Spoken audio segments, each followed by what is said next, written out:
Hello everybody, this is Jonathan Moktik with 1000 GM. I'm here with Grandmaster VAR AKOBIAN, and we're taking a look at round 9 of the St. Louis GM Norm event. Hello everyone, this is the last round game between Grandmasters Dragun and IM Mardov. This is a short game in a Sicilian where we can talk about some opening concepts, okay? So e6, and this is the last round, and players were already, didn't have the chances to know. For Mardov, he needed to win the penultimate game. Then he would have fought hard in this one to get a norm, but there's no norm chances. And these players, they tie for first. So we have a Sicilian defense, and here, very interesting, we have the c4. Normally you can play knight c3 here, but c4 is going to lead to a position type of position that they call them a hedgehog system. So queen c7, knight c3, knight f6, and players agreed to a draw here because they were, like I mentioned, there were no norms they could achieve. But I want to show you some development how this game can go. So for example, after this now bishop b4 is kind of annoying, so I would consider to play the move a3 to prevent that. And now black can play, let's say, d6. And we get into this hedgehog setups. b6, bishop b2, bishop b7. It's very solid. I like this for black because all the pieces remain on the board. f3. I've played this naturally without knowing what it's called, just with black, just like from like the hedgehog structure, yeah. So let's say rook c1, knight b d7. It's a very, very good opening to play if you're playing for a win. Queen d2. An idea is to play rook fd1.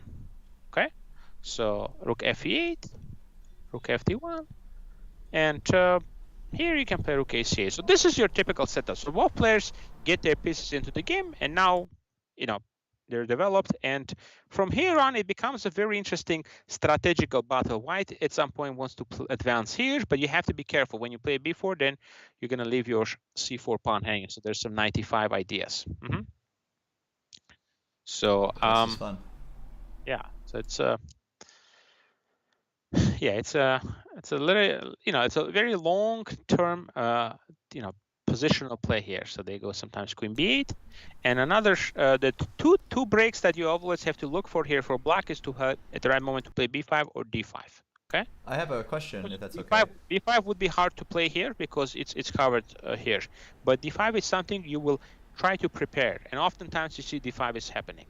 Go ahead, Jonathan, with your question. Yeah, I was just curious. So when you pick an opening, do you kind of decide at what move, like move 30, 40, 50, 80, like when this opening starts to blossom and like be active, or do you not think about it that way? Do you kind of just jump on it whenever? No, you just usually just play the moves, and you can't be thinking about that. You just play the moves and see what kind of position you obtain. Yeah. Okay, so and usually like theory goes 10, 15 moves, and then you're on your own. Yeah. Okay, it's very rare you have 20, 30 moves that you've analyzed everything. Okay? Oh, it's not analyzed, but do you feel like that certain openings like fall into like advantages at later times? Like if there's more maneuvering, it'll like sometimes, break later. sometimes, or, but sometimes yeah, it can just sometimes change on the spot. you get a position where you get a nice little grip on a position, and you slowly try to press and get some more ideas.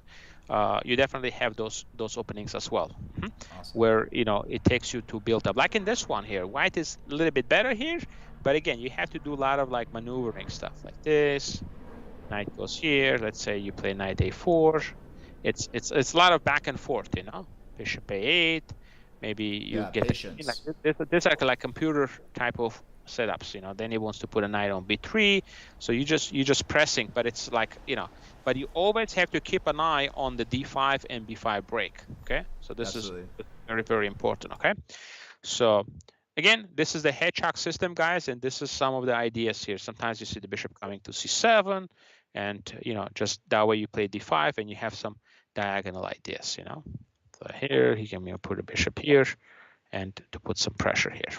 So very interesting, and it's a good position to play for both players. All the pieces are still on the board, so they're winning chances for both of them.